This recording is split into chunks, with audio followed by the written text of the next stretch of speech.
우리 출애굽기에 있는 말씀 우리 함께 같이 보겠습니다. 29장입니다.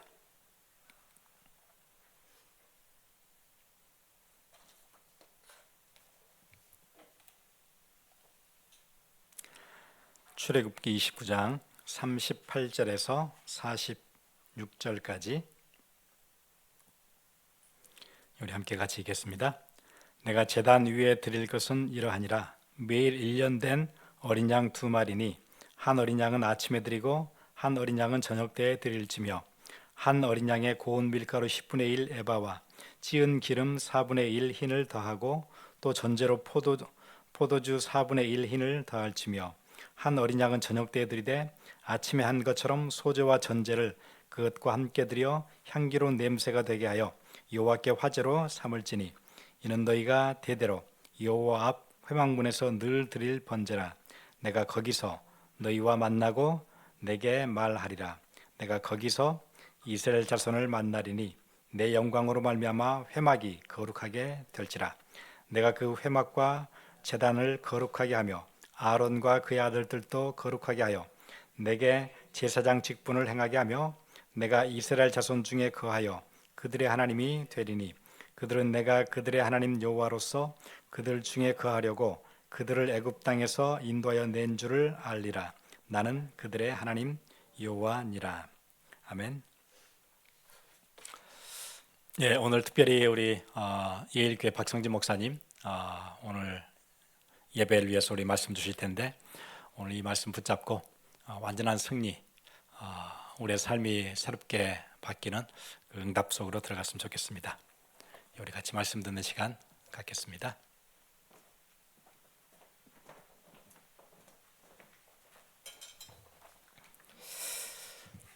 네, 만나서 반갑습니다.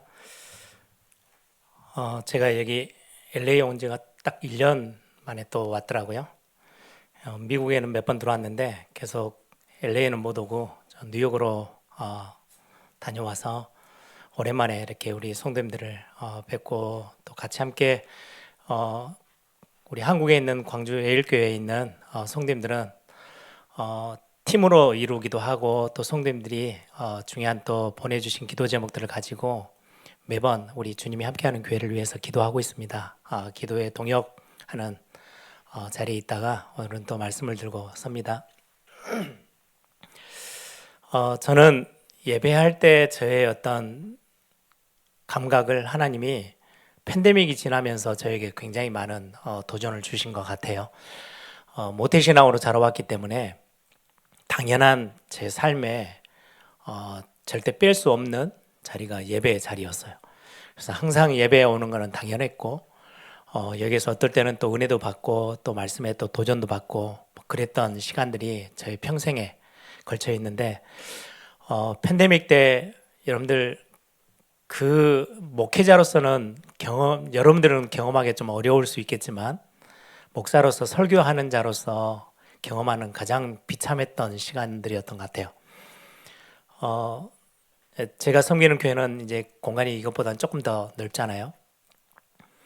혼자 강대상 앞에서 제가 혼자 서 있고 성도들은 아무도 없는 거예요.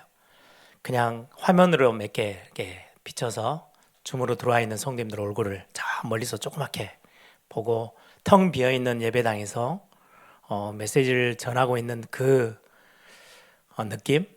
그때 제가 진짜 함께 예배하는 게 이게 엄청난 비밀이구나라는 것들을 좀 많이 느끼고 지금도 이제 설교를 다 준비하고 예배 인도하기 위해서 이제 딱 강단에 서면 제일 먼저 제 마음에 딱 부딪히는 게 오늘 또 성도님들 하나님이 예배 자리로 부르셔서 이렇게 함께 예배할 수 있구나.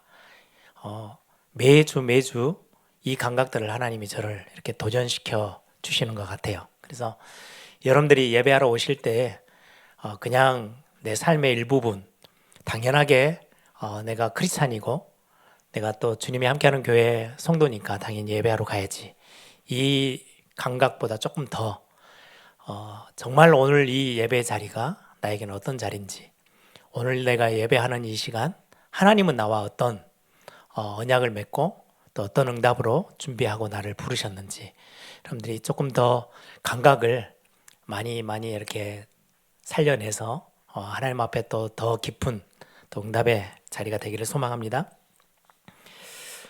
제가 신학교에 가서 이 질문을 좀 제 속 깊은 곳에 제 이 질문을 해봤던 것 같아요. 나는 구원받은 하나님의 자녀인데 왜 이렇게 흔들리고 잘 안 되는 걸까? 이게 제가 막 방황하고 이럴 때가 아니고요. 신학교까지 가서 이제 마음을 다잡고 이제는 하나님 앞에서 좀 목회자로 준비하는 그런 시점이다. 뭐 이렇게 되게 저의 나름대로는 기도하고 뭔가 열심을 내려고 마음을 이렇게 탁 정리를 했고 결단도 했는데 여전히 제 삶은 안 되어지는 쪽이 있고요. 여전히 힘들고 큰 문제가 아니에요. 뭐 인생에 우리가 가다 보면 큰 굴곡을 만날 때가 있잖아요. 그런 게 아니고 정말 손톱만큼 작은 문제들, 이런 문제들이 내 앞에 그냥 툭툭 던져지는데 그때마다 브레이크가 딱 걸려서 아무것도 못하게 했고 해석도 안 되어지고 이건 내가 왜 이러지? 나는 구원받은 하나님의 자녀라는데 이런 어떤 질문들 속에 진짜로 제 깊은 곳에 뭐 나이라고 해봤자 뭐 20살 신학교 가서 그때 그 질문을 했던 것 같아요. 나는 분명히 구원받은 건 확신이 있는데 그럼에도 불구하고 내 삶에, 내 신앙생활과 내 삶에 왜 나는 이렇게 힘들고 흔들리고 작은 문제에도 흔들리고 왜 잘 안 되어지는 걸까? 이 질문을 했던 것 같아요. 그때만 해도 제가 무슨 새신자가 아니고 이미 헌신자인데 오랫동안 신앙생활을 했던 사람인데 신앙의 연륜으로 따지면 거의 매주 단 한 번도 주일 예배를 뺀 적이 없이 어릴 때부터 예배하는 자리에서 항상 있었던 사람이었고 뭐 제가 신앙생활을 막 이상하게 막 방탕한 쪽으로 막 신앙을 저버리고 그런 삶을 살았던 그런 걸음을 걸어왔던 사람도 아닌데 왜 나는 이렇게 뭔가 잘 안 되어지는 자리에 서 있을까? 이 질문을 진짜 제 양심을 넘어서서 제 중심에 던졌던 시간이 있어서요. 여러분들에게 말씀드리는 거, 여러분들 학습된 신앙은 유통기한이 있어요. 학습된 거는 제가 청년들이 이제 결혼을 앞두고 저에게 이제 결혼 면담을 하러 옵니다. 그러면은 결혼 준비하고 있는 두 이제 신랑 신부 될 사람들을 제가 앞에 앉혀놓고 쭉 이런저런 이야기도 하고 제가 주례하면서도 자주 써먹는 이야기인데요. 연애할 때는 학습된 걸로 해요. 주변에서 막 가르쳐줘요. 야, 저 여자 네 마음에 들게 하려면 네가 꼬시려면 이렇게 해야 돼, 저렇게 해야 돼. 막 들어요. 그럼 그대로 가지고 막 행동으로 옮기죠. 이렇게도 하고 저렇게도 하고 그래서 마음을 사요. 그래서 이제 결혼까지 가게 되는 거죠. 연애는 학습된 걸로 해요. 그런데 결혼 생활은요, 학습된 걸로 하지 않고 본래의 것으로 해요. 그래서 가끔 결혼하고 나서 얼마 지나지 않아서 막 울면서 찾아오는 여자들이 있어요. 여청년들이 목사님, 내 남편이 완전히 변했어요. 변한 게 아니고 그럼 제가 웃으면서 이야기를 해줘요. 변한 게 아니고 연애할 때가 이상한 모습이고 지금이 원래 모습이야. 연애할 때는 다 배웠던 걸 가지고 하지 진짜 자기 걸 끄집어내는 시간을 둘이 갖지 않았지 않냐. 그래서 저는 이제 일찍 오면 한 뭐 결혼 전에 한 1년 전에 뭐 몇 개월 전에 그러면 지금부터라도 만나면 자꾸 원래 내 속에 든 거 내가 어릴 때부터 부모 밑에서 자라오면서 가지고 있었던 생각, 가치관, 또 삶의 습관들 이런 것들을 끄집어낼 수 있는 대화.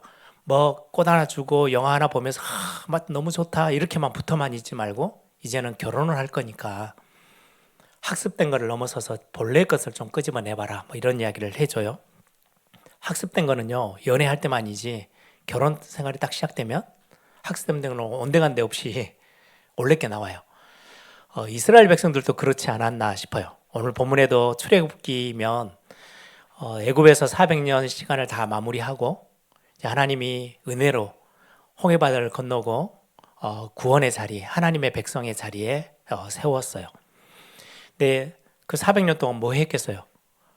하나님은 계시는 건 알아요. 선조들에게, 부모에게 오랫동안 들어왔어요. 아브라함 이야기, 야곱, 요셉, 이삭, 뭐 엄청난 이야기들 들어왔겠죠. 근데 다 들었던 이야기지 내가 직접 그 하나님을 만나고 체험한 적은 없어요. 학습된 신앙은 유통기한이 짧아요. 있어요. 그래서 우리의 자녀들이 어릴 때부터 막 우리 교사 선생님들이 가르쳐 주시고 교사가 가르쳐 주고 부모가 가르쳐서 막 와요. 고등학교를 졸업하고 대학을 가면 완전히 이상한 길로 가요. 아, 대학을 가면 그런가? 아니, 그게 아니고 학습된 신앙은 결국은 유통기한이 있어서 어느 날 사그러들어요. 그래서 청소년 시기까지 어릴 때 교회에 부모의 손에 잡혀서 왔을 때 인격적으로 이 아이들이 하나님을 만나게 되는 거, 예수 그리스도를 인격적으로 체험하는 거, 이걸 두고 정말로 중심으로 우리 교사들과 교육자들과 부모들이 기도하는 거잖아요. 이런 학습된 부분. 예전에 그런 제 같이 사회 가는 목사님에게 그런 이야기를 들었어요. 어떤 한 아이인데 청소년이에요. 고 한 2학년, 3학년, 고 2, 3 목회자 자녀예요. 아버지가 목사님이세요. 근데 학교에서 큰 사고를 쳤어요. 학교 벽에 락카 같은 걸 가지고 와서 크게 적은 거예요. 주 예수를 믿으라. 그리하면 너와 내 집이 구원을 얻으리라. 근데 왜 그게 큰 문제가 됐냐니까 주 예수를 하면서 주의 양쪽에 가로가 있어요. 이건 뭘 의미하는지 아세요? 한국에는 주 써놓고 양쪽에 가로가 이렇게 있으면 주식회사를 말해요. 그리고는 구원, 밑줄 긋고 10원에서 1원 부족한 구원. 아버지가 집에만 가면 교회 와서는 설교를 열심히 하시는 목사님이신데 집에만 가면 컴퓨터 앞에 앉아서 주식을 하는 거예요. 하루 종일. 그걸 어린아이는 아들은 보고 자는 거예요.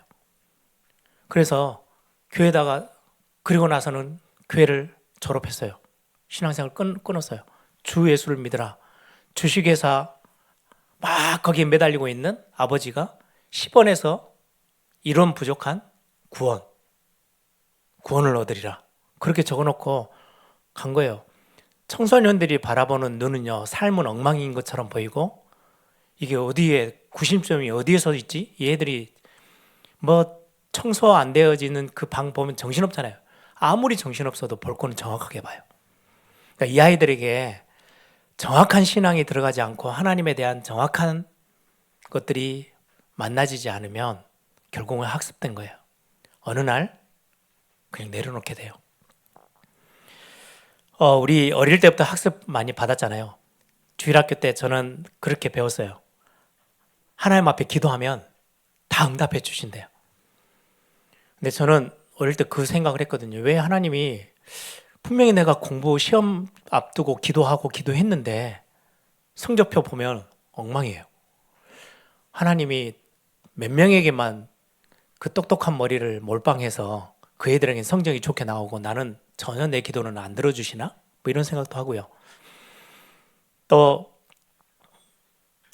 우리의 어떤 신앙생활 속에 많은 부분들 기도하면 돼, 응답하시는데 학습된 거예요. 저에게 찾아왔던, 제가 주일학교 사역을 할 때 찾아왔던 어떤 아이가 목사님 이제는 저 교회 안 다닐래요. 하나님 안 믿을래요. 왜? 제가 10년 동안 기도했대요. 아버지가 구원받도록, 교회 오도록. 10년 동안 하나님은 단 한 번도 응답하신 적이 없어요. 그러면 하나님 살아계신 거 아니에요. 저는 교회 다니기 싫어요. 지금 그 아이가요? 교회 안 나와요. 얼마나 안타까운지 몰라요. 학습받았어요. 학습됐어요. 하나님은 기도하면 무조건 응답해 주신대. 여러분들 우리 그렇게 배우고 자랐잖아요. 그런데 시간 지나면서 이게 흔들리면 왜 응답이 안 되지? 그게 내 생각 속에 갇혀 있다라는 걸 모르고요. 그냥 그렇게 배웠어요. 그러다 보니까 하나님 살아계신 건 맞나? 하나님 진짜 있나? 하나님이 진짜 내 기도 들으시고 응답하신 거 맞나? 그러다 보니까 그런 어떤 의문점들이 함께 되어지면서 신앙을 저버리는 경우가 너무 많아요. 또 하나가 있어요. 제가 응답받지 못하는 부분, 학습된 것도 있지만 영적 상태예요. 내 영적 상태가 준비가 돼 있지 않으면, 최상의 상태로 올라가지 않으면 하나님은 저를 사용하실 수가 없어요. 예전에도 한번 말씀드린 것 같은데 우리 교회 파일럿 전투기를 조종하는 분이 계셨어요. 그분에게 이야기를 들어보니까 광주에는 그 전투기 조종사들이 훈련하는 공항이 그 전국에서 전투기 조종사들이 와서 훈련하는 장소예요. 매일같이 몇 번씩 전투기가 막 휑생 날아다니거든요. 소음을 낼 만큼. 그런데 그거를 매번 훈련의 어떤 스케줄이 짜지면 그거를 비행기 타서 전투기 타서 조종할 수 있는 게 아니래요. 최상의 상태가 되어야 조종할 수 있도록 태운대요. 어떤 최상의 상태냐니까요. 감기가 걸렸다, 약을 먹었다, 그럼 두세 주는 조종을 못해요. 이 약 기운이 들어갔을 때하고 그 속도가 굉장히 빠르잖아요. 그거하고 맞물렸을 때 사고가 나면 비행기가 너무 비싸니까 전투기가 함부로 태울 수가 없대요. 몸에서 모든 약이 다 빠져나가고 정상이 되어졌을 때, 또 관사에서 생활을 하더라고요. 월급도 꽤 많이 나올 건데 다 모아서 생활을 해요. 결혼했고 아이들 키우는데 뭘 보냐니까요. 부부싸움을 했다? 그러면 그게 해결될 때까지 안 태워요. 부부싸움에서 열받아가지고 아무 때나 가서 쳐박으면 국가에서는 엄청난 손해가 되잖아요. 그래서 그런 것까지 다 체크한대요. 삶이 어떤지, 부부생활, 가정생활이 어떤지, 건강이 어떤지 전부 다 체크해서 조종을 시킨대요.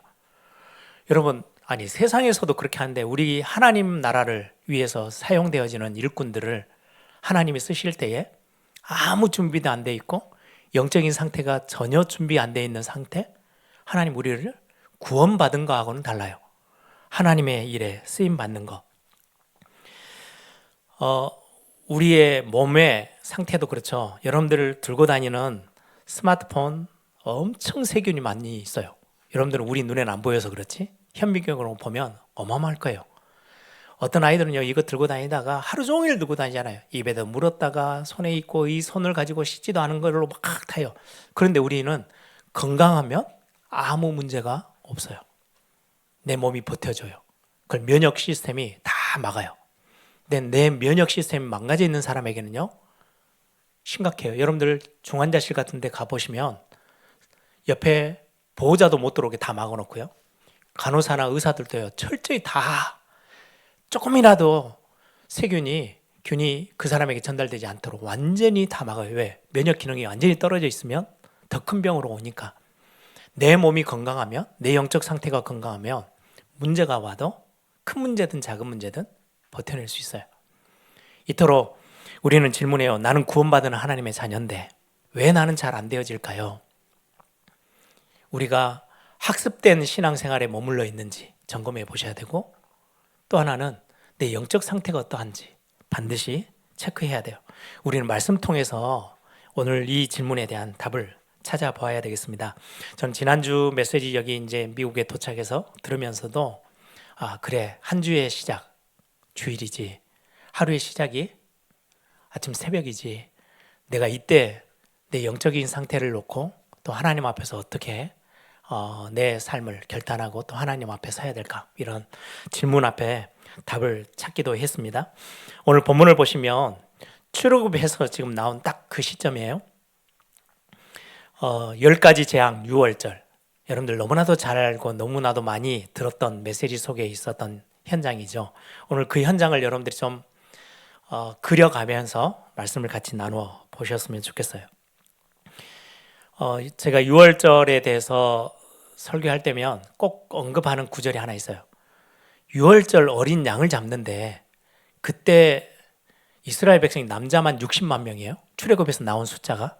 그러면 많은 학자들이 어린아이, 노년, 여자 다 합치면 200만 명이 넘을 거다. 남자들이 장년들 60만 명, 그러면 가족이 한 60만 명 조금 덜 되겠죠. 양을 잡는데 그 양에 뭔가가 들어있는 건 아니에요. 모세가 높은 산에 올라가서 대표적으로 양 한 마리 아니면 수십 마리를 잡아도 돼요. 그런데 하나님 그렇게 그 방법을 쓰지 않으셨어요. 가족대로 양을 잡으래요. 그럼 그날 얼마나 많은 양이 죽어나갔을까요? 얼마나 많은 피비린내를 풍겼을까요? 가족대로 양 한 마리씩 잡으래요. 가족이 너무 작으면 옆집하고 같이 합쳐서. 그러면 몇십만 마리가 하룻밤에 같은 시간대에 다 죽는 거예요. 그거를 어린아이, 조그만한 인지할 수 있는 어린아이가 그 모습을 집에서 다 봤어요. 하나님은 지금 학습된 신앙생활을 넘어서서 직접 눈으로 체험하고 냄새도 맡고 모든 걸 경험할 수 있는 신앙생활로 지금 바꿔나가시는 거예요. 구원이 뭔지, 하나님의 역사하심이 뭔지, 어린 양의 피가 발렸을 때 일어났던 그 엄청난 재앙을 넘어섰던 일들을 어린아이로부터 시작해서 노년에 이르기까지 단 한 명도 멀리서 구경하는 게 아니에요. 직접 다 냄새 맡고 그 피비린내 맡고 그 양고기를 막 태우는 그 냄새로 다 맡으면서 유월절을 경험하도록. 그게 하나님이 그 애굽 땅에서 주신 굉장한 은혜요. 그리고는 출발해서 홍해를 건너요. 그냥 홍해 건넌 게 아니잖아요. 굉장한 드라마틱하게 뒤에서 막 애국 군대가 쫓아오니까 불기둥, 구름기둥이 막아서가면서 그 바다 항복판을 건너서 마른 땅으로 건너서 홍해를 건너왔어요. 그리고 눈앞에서 애굽의 군대들은 완전히 물 속에서 완전히 수장돼서 죽는 모습을 직접 다 목도했어요. 그리고 나와요. 그리고는 광야길을 걸어가요. 여러분들 14장, 15장이 그 홍해를 건넌 사건이 기록돼요. 그리고는 15장에 22절에서부터 24절에 보시면 이제 한 3일길, 성경에 보니까 3일길을 걸어왔대요. 홍해를 건넌 이후 3일길이에요. 출애굽한 이후에 3일이 지났어요.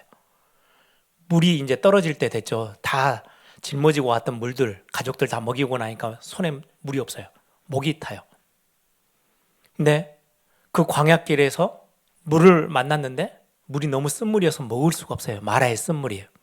그때 원망하면서 다시금 애굽으로 가자, 모세를 죽이자, 엄청난 원망과 불평이 막 쏟아지기 시작해요.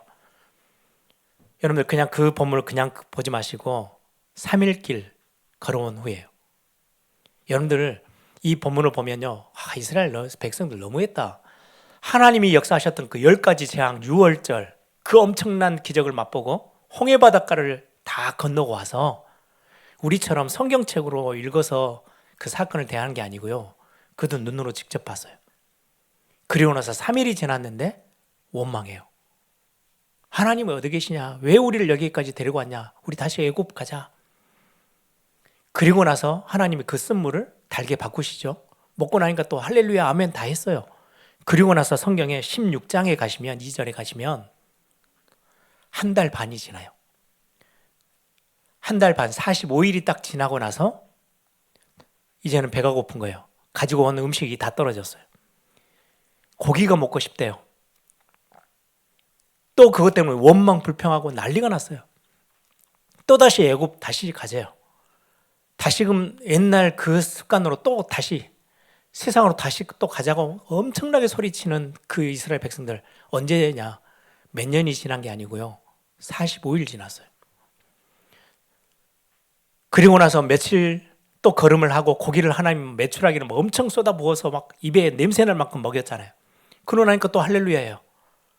그러고 나서 며칠이 지나는데 고기 먹고 나니까 또 목이 타잖아요. 물이 없어. 또 원망하니까 하나님 반석에서 물을 내셨어요. 이 과정을 보면 야, 이스라엘 백성들 너무한다 라고 할 수 있는데요. 저와 여러분의 삶의 신앙생활의 모습 아닌가요? 주일날 와서 은혜 체험하고요. 찬양할 때는 너무 감사하고 막 눈물도 흘리고요. 어떨 때는 삶에 하나님 응답 주신 것도 경험해요. 그러고 나서 딱 뒤돌아서서 문제 하나 오면요. 그때는 또 원망이 나와요. 하나님 살아계신지 모르겠다. 왜 내 인생은 이렇게 꼬이느냐부터 시작해서 원망, 불편, 염려, 근심 가득 차 있는 삶으로 또 가요. 그러다가 막 죽을 것처럼 몸부림치다가 하나님 또 문제 하나 해결해 주시면 할렐루야 하고요. 또 며칠 지나서 우리는 또다시 원점으로 또 돌아가요. 왜 그럴까요? 이 부분은 우리가 답을 반드시 내고 가야 해요. 우리는 신앙생활 벌써 1, 2년 한 게 아니잖아요. 여기 계신 분들 얼굴 제가 보니까 벌써 수년, 수십 년을 신앙생활 해왔어요. 근데 우리는 왜 자꾸 반복되어지는 놓치는 것들, 이스라엘 백성들처럼 하나님이 3개월 만에 시내산 앞에 이스라엘 백성들을 인도해내요. 그리고는 모세를 시내산에 부르셔서 시내산 언약을 주시고는 마지막 부분에 산에서 내려가면 너는 뭘 만들라고 지시하시냐니까요. 성막을 만들래요. 성막을 만들래요. 광야 생활이 이제 막 시작했어요. 앞으로 가야 될 광야 생활이 엄청나게 남아있어요. 나중에 그 가데스 바네에서 불신앙해서 그게 40년도 늘어났죠. 앞으로 40년을 걸어가야 될 그 광야 생활 앞에 하나님이 가장 먼저 주신 게 성막을 만들라는 거예요.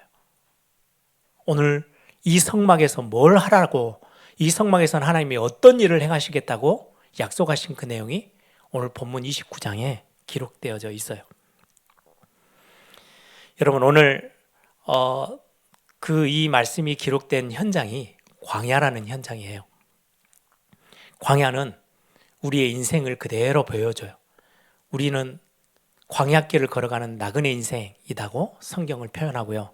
또 하나 성경은 스데반의 설교를 비유로 우리가 이렇게 끌어오면 사도행전 7장에 보시면 스데반이 순교하기 전에 설교하면서 광야에 지금 나온 출애굽해서 광야에 걷고 있는 이스라엘 백성들, 하나님의 백성들을 두고 광야교회라는 단어로 표현해요. 제가 잠깐 읽어드릴게요.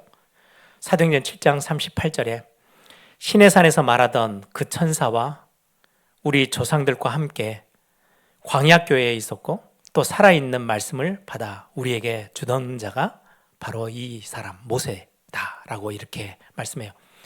그 시내산에서 광야길로 이제 걸어 나가고 40년을 다니는 그 모든 현장을 보고 광야교회래요.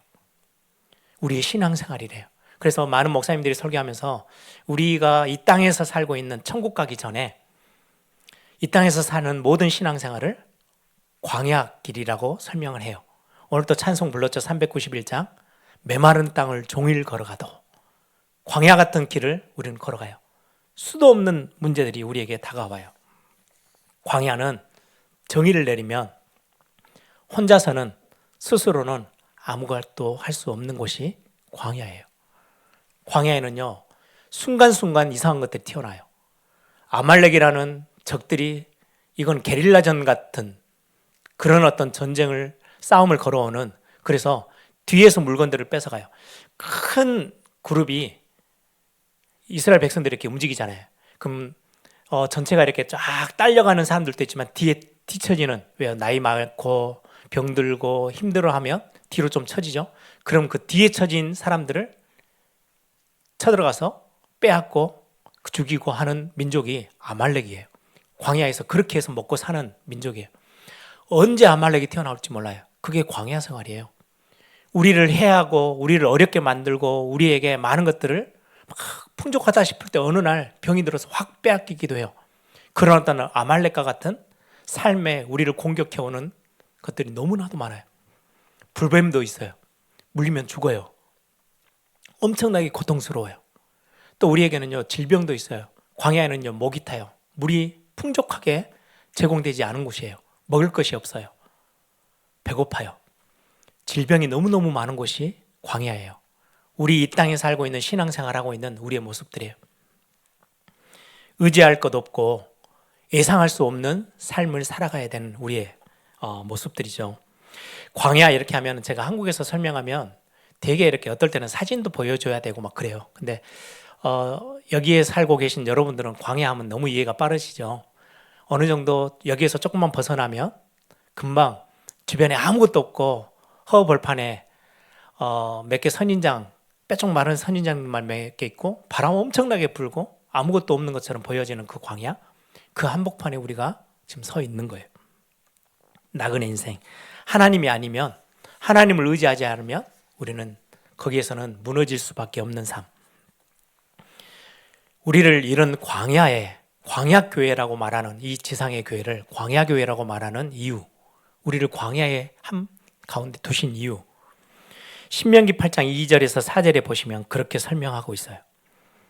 내 하나님 여호와께서 이 40년 동안에 내게 광야길을 걷게 하신 것을 기억해라. 하나님이 걷게 하셨대요. 이는 너를 낮추시며, 너를 낮추어서 겸손하게 하시기 위해서, 너를 낮추시며 너를 시험하사 내 마음이 어떠한지, 하나님의 그 명령을 지키는지 안 지키는지 지키지 않은지 알려 하심이라. 너를 낮추시며 너를 줄이게 하시며 또 너도 알지 못하며 내 조상들도 알지 못했던 만나를 내게 먹이시는 것은 사람이 떡으로만 사는 것이 아니요 여호와의 입에서 나오는 모든 말씀으로 사는 줄을 내가 알게 하려 하심이라. 이 40년 동안에 내 의복이 헤어지지 아니하였고 내 발이 부르트지 아니하였느니라. 광야에 뒀지만 너는 내 백성이잖아. 내가 너의 신발도 의복도 발도 부르트지 않고 헤어지지 않도록 내가 지켜요. 이제까지 지켜왔어. 40년을 지켰어. 내가 지키지 않으면 여기서는 살아남을 수 없어. 그래서 하나님이 광야에 두셨을 때는요, 우리를 낮추실 때요. 여러분들 어린아이 조그만 했을 때는요, 엄마 아빠가 다 도와줘야 해요. 그런데 조금만 자기 인지 능력이 들어가고요, 뭔가 이렇게 조금 힘이 생기잖아요. 그럼 그때부터는 어떻게 해요? 내가 무조건 자기가 한대요. 그러다가 얼마나 많이 넘어져요. 뭐 엘리베이터 버튼 누르는 것도요, 무조건 내가 한대요. 엘리베이터 타면 참 재밌어요. 조그만 아이들이 크잖아요. 그럼 무조건 막 소리 질러요. 부모님이 못하게 해요. 내가 딱 우리 신앙생활 모습처럼 하나님 우리를 자꾸 연약하게 어린아이처럼 둬서 아빠 엄마를 바라보도록, 그게 광야래요. 아, 내가 할 수 있어, 나는 할 수 있어 올라섰더니 우리는 광야 한가운데 서 있거든요. 결국은 안 되어지고 또 실패하고 무너져요. 원망해요. 낙심해요. 무너져서 주저앉아 있어요. 그때 하나님 말씀하시는 거예요. 그래, 네가 혼자 해서는 안 되지. 내가 함께 해야 되는 거지. 그래서 나를 바라봐야 돼.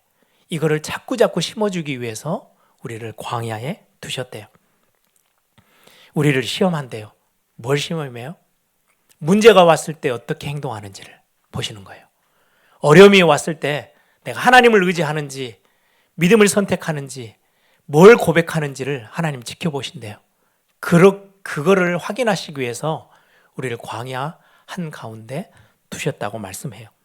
그리고는 그 어려움이 왔을 때 광야 같은 현장에서 하나님이 매주 쏟아 붓고 계시는 언약의 말씀을 너가 어떻게 붙잡고 있는지, 지키는지 안 지키는지, 그걸 붙잡고 그 말씀으로 일어서는지, 아니면 세상 사람들의 옆에 있는 사람들의 말만 의지하고 그걸 따라가는지를 하나님 확인하시기 위해서 광야에 우리를 두셨대요. 광야는 우리를 세워나가시는 현장이에요. 철저히 하나님 앞에 설 수 있는, 철저히 하나님을 의지하고 하나님을 고백하도록. 그래서 다윗이 거의 광야 생활을 10년 넘게 했잖아요. 다윗의 결론이 뭐예요? 나는 오직 주만 바라보겠습니다. 다른 걸 의지했더니 전부 다 실패했어요. 힘 있었던 왕의 아들을 의지했던 때도 실패했어요. 모든 상황들 다 실패했어요. 그래서 그 10년에 넘는 시간 동안 배운 게요, 내가 오직 여호와만 의지합니다. 내가 너무나도 어려운 현장에 있을 때라도 나는 하나님을 의지합니다. 그 의지함을 가지고 있었던, 그 신앙의 고백을 가지고 있었던 사람을 하나님 들어서 하나님 나라 구약교회를 든든히 세워나가는 일에 하나님 쓰셨어요. 그것 단련시키는 현장이 광야인 거죠.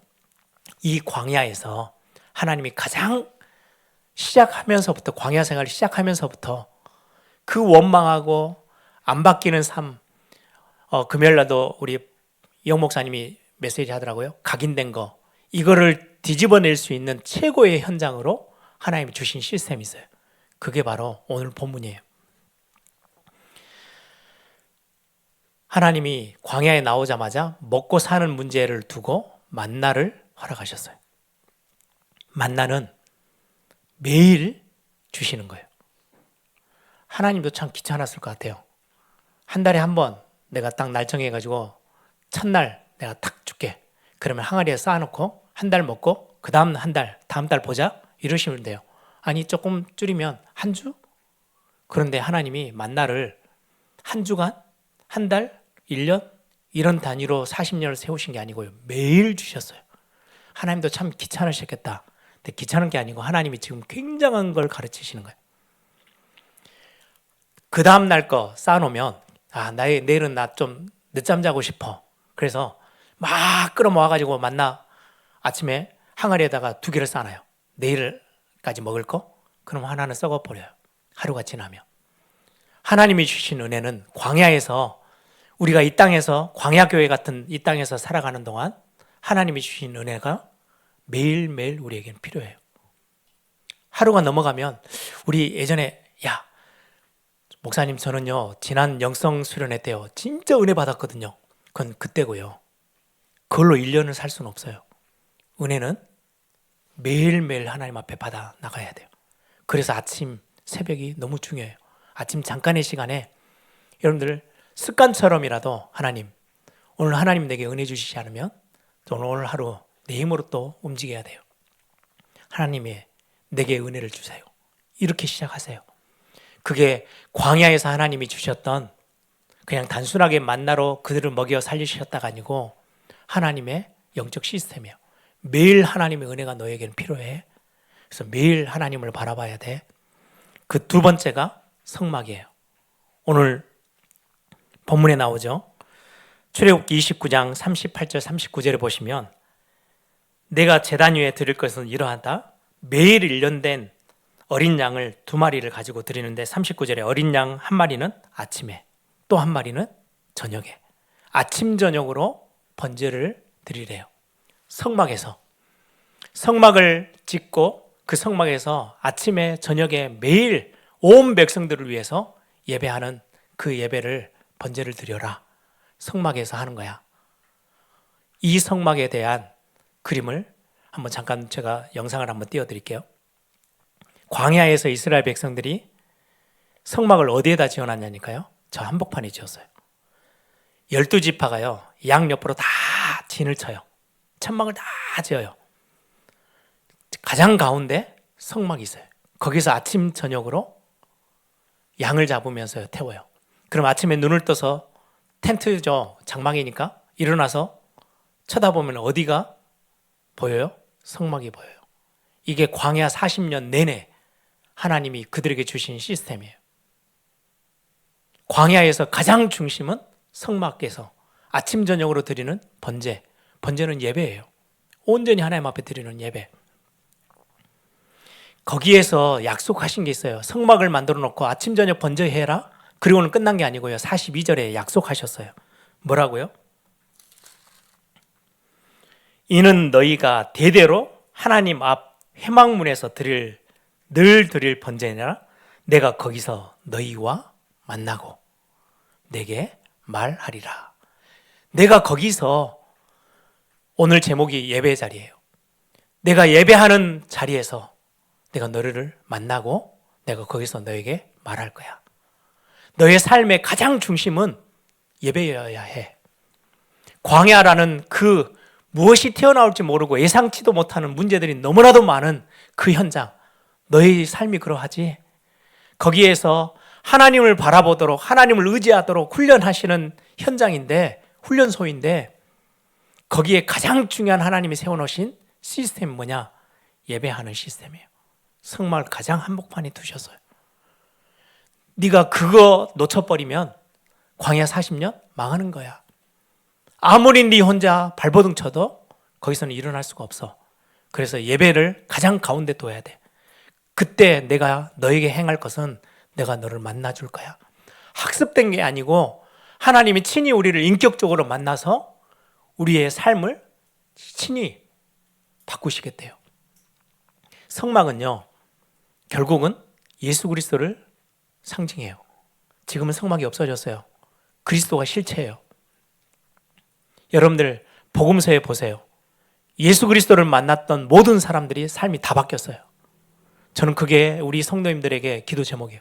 저는 제가 광주에서 교회에서 사역하면서마다 말씀 듣고 설 때마다 하나님, 오늘 이 예배 가운데 만나주세요. 12년 동안이나 수많은 의사들을 찾아다니면서 약을 썼는데도 해결하지 못했던 혈류증 앓았던 그 여인이 예수님을 만나서 인생이 새롭게 바뀌었어요. 하나님, 그 일이 오늘 이 예배 가운데 일어나게 해주세요. 왜요? 하나님이 약속하셨잖아요. 성막을 주시면서 약속하신 게 내가 거기서 너를 만날 거야.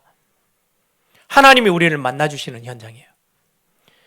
엄청난 죄인으로 완전히 주변에 있는 모든 사람들을 다 잃어버렸던 세리가 예수님을 만나서 인생이 바뀌었어요. 그게 삭개오예요. 죽었던 인생도요, 살아났어요. 풍랑 만난 문둥병으로 모든 저주의 삶이라고 수많은 사람들에게 손가락질 받았던 그 인생도 예수님을 만나서 깨끗하게 회복되어졌어요. 그걸 언제 하시느냐? 예배 자리에서 하시겠대요. 내가 거기서 너를 만나줄 거야. 시내산에서 모세에게 성막을 지시하실 때 똑같은 말씀을 하세요. 그게 출애굽기 25장 22절이에요. 제가 읽어드릴게요. 거기서 내가 너와 만나고, 똑같은 이야기를 하시죠. 내가 거기서 성막에서 내가 너를 만나고 속죄소 위, 곧 증거계 위에 있는 두 그룹 사이에서 내가 이스라엘 자손들을 위하여 내게 명령할 모든 일을 내게 이르리라 말할 것이래요. 하나님이 예배 자리에서 말씀해 주시겠대요. 우리가 어떤 삶을 살아가고 어떻게 인도받아야 올바른 응답의 길로 갈 수 있는지, 광야에서 죽음의 길이 아니고 멸망의 길이 아니고 거기서 완전히 하나님의 사람으로 변화되어지는 삶으로 갈 수 있는지를 내가 어디서 말한다고요? 예배 자리에서. 내가 예배 자리에서 너를 만나서 새롭게 해줄 거야. 다 바꿀 거야. 병들었어? 치유해 줄 거야. 무너져 있어? 이렇게 세울 거야. 주저앉아 있니? 내가 너를 잡고 달리다 굼 하듯이 일어나 라고 말할 거야. 만나주시고 우리에게 말씀해 주신다고 약속하셨어요. 그게 예배 자리예요. 광야에서는요, 이거 놓쳐버리면 우리 힘으로는 아무것도 할 수 없어요. 말씀을 정리합니다. 하나님이 주신 영적 시스템이요, 만나를 주시고 성막을 만들어 주시고 절기를 허락하셨어요. 그 핵심에 예배가 있어요. 여러분들 매일매일 하나님 앞에 은혜를 구하세요. 제가 학교 다닐 때요, 한 1년 신학교 다니고 1년 정도는 정말 헤매다가 1년이 지난 어느 날 제가 하나님 앞에 예배할 때마다 고백하기 시작했어요. 진짜 20초, 30초도 걸리지 않는 시간이었어요. 하나님, 오늘 이 예배 수많은 성도들 다, 제가 그때 부산에서 신학교 다닐 때 다녔던 교회가 한 500명, 600명 정도 성도님들이 출석하는 교회예요. 하나님, 여기 있는 모든 성도들이 오늘 은혜를 하나도 못 받아도 저에게는 은혜를 주셔야 해요. 목사님이 영 이상한 소리를 설교를 한다? 성경 본문을 읽을 거 아닙니까? 이 본문에서라도 하나님, 나에게 오늘 이 예배에서 나에게는 은혜를 주셔야 해요. 이거를요, 제가 성가대를 그때 섬겼거든요. 그 교회에서. 성가대 하면은 그 성가대 대장이 이렇게 성가대 연습실에서 딱 나와서 성가대 이제 앞쪽에 다 서요. 그럼 줄을 맞춰요. 줄을 맞추는 게 한 1분 정도 걸려요. 줄을 이제 이렇게 이상하게 앉아 있으면 앞에 성도님들이 다 보이니까 다 바르게 이렇게 줄을, 서 있는 동안에 줄을 맞추고 그리고 딱 앉으라고 해요. 그 서 있는 동안에 저는 기도했어요. 매 예배 때마다. 제가 목사가 되고 나니까 자꾸 놓치더라고요. 그때 제 인생에 하나님이 주셨던 은혜는요, 이루 말할 수 없을 만큼, 제가 어릴 때부터 학습됐던 신앙생활을 완전히 깨트렸어요. 진짜 하나님 살아계시네. 그리고 제 영적 상태가 바뀌기 시작했어요. 언제요? 이 예배를 통해서. 이 두 개가 안 맞았을 때는, 학습되는 것 속에 있을 때, 하나님을 진짜 인격적으로 체험하지 못했을 때는 응답받았다가 또 무너지고 또 헤매고 또 무너지는 제 신앙생활이었고요. 영적 상태를 어떻게 끌어올려야 되는지 답도 모르는 그런 신앙생활의 모습 속에 제가 어느 날 예배가 회복되기 시작하면서 제 인생이 바뀌기 시작해요. 여러분들, 내 영적인 상태 확인하는 가장 최고의 키포인트가요, 예배예요. 여러분들 예배 어떻게 하고 계세요? 매 주일 하는 예배, 여러분들 어떤 마음가짐과 어떤 고백과 어떤 중심을 가지고 예배하고 계세요? 내가 예배 때 영 집중이 안 되네? 여러분들의 영적 상태는요, 집중 안 되고 흔들리고 있는 영적 상태일 거예요. 반드시 체크업 하셔야 해요. 내 예배가, 이때 하나님은 분명히 우리를 만나주신대요. 희망이 사라지고 실패하고 무너지고 어마어마한 죄악 가운데 실패해서 넘어졌던 여인에게도 예수님이 만나주심으로 인해서 새로운 인생이 시작되어져요. 그게 어디냐? 예배 자리예요. 여러분, 그 주님이 우리에게 약속하셨어요. 세상 끝날까지 내가 너희와 항상 함께 있을 거야. 두려워하지 말라. 놀라지 마라. 강하고 담대하라. 내가 너와 함께 할 거야. 어디에 있든지 내가 너와 함께 할 거야. 그러면서 약속해요. 시편 23편 4절에도요. 내가 사망의 음침한 골짜기를 다닐지라도 해를 두려워하지 않을 것은 주께서 나와 함께 하심이라. 그것 때문에 두려워할 이유가 없대요. 우리 아까 찬송했죠. 후렴 부분에요. 메마른 땅을 종일 걸어가도 나 피곤치 아니하는 것은 저 위험한 곳 내가 이를 때면 큰 바위에 숨기시고 주의 손으로 덮으시네. 예배 자리에서 이 축복들을 확인하는 거예요. 예배 자리에서 이 비밀들을 여러분들이 맛보는 거예요. 제 인생을 두고 목사님은 어떻게 해서 하나님을 누리고 하나님과의 관계들을 회복하고 그 영적인 상태들을 끌어올리시나요? 라고 물어본다면 저는 무조건 1순위가 예배예요. 예배 자리가 저에게는 가장 중요해요. 어느 날 알게 됐어요. 그게 열심히 예배하면 된다가 아니고요. 하나님의 약속이에요. 광야 생활에 가장 먼저 하나님이 허락하신 시스템이 성막이었어요. 성막부터, 그리고는 성막 중심으로 모든 것들이 움직이도록 하나님이 시스템 자체를 딱 세워주셨어요. 여러분들이 예배 와서 뭐 대단한 프로그램이 없을 수 있어요. 제가 세가족을 만나면 제일 먼저 권면하는 게 그거예요. 수많은 교회를 다니다가 오신 분도 있고요. 우리 교회 세가족으로 처음 믿는 분도 있어요. 제가 너무 열심히 안 하셔도 돼요. 딱 한 군데만 중심을 두세요. 그게 예배예요. 예배할 때 하나님이 거기서 우리를 만나주시고 말씀하신다고 약속하셨기에 예배에 집중하면 그 다음 모든 것 다 해결되어져요. 뭘 해야 되는지도, 내가 어떻게 헌신해야 되는지도, 내가 어떤 삶을 살아야 되는지, 내가 무엇이 지금 꼬여 있는지, 무엇을 내가 지금 하나님 앞에서 회복하고 가야 되는지, 어디에서요? 예배 자리에서 하나님 우리를 다 회복하셔요. 여러분들이 오늘 주님이 함께하는 교회 모든 성도님들이 이런 예배의 축복, 여러분들이 매 순간순간마다 매 주일마다 여러분들의 삶의 예배 속에서도, 가정의 예배 속에서도 누려지는 그런 축복이 있기를 소망합니다. 함께 기도하겠습니다.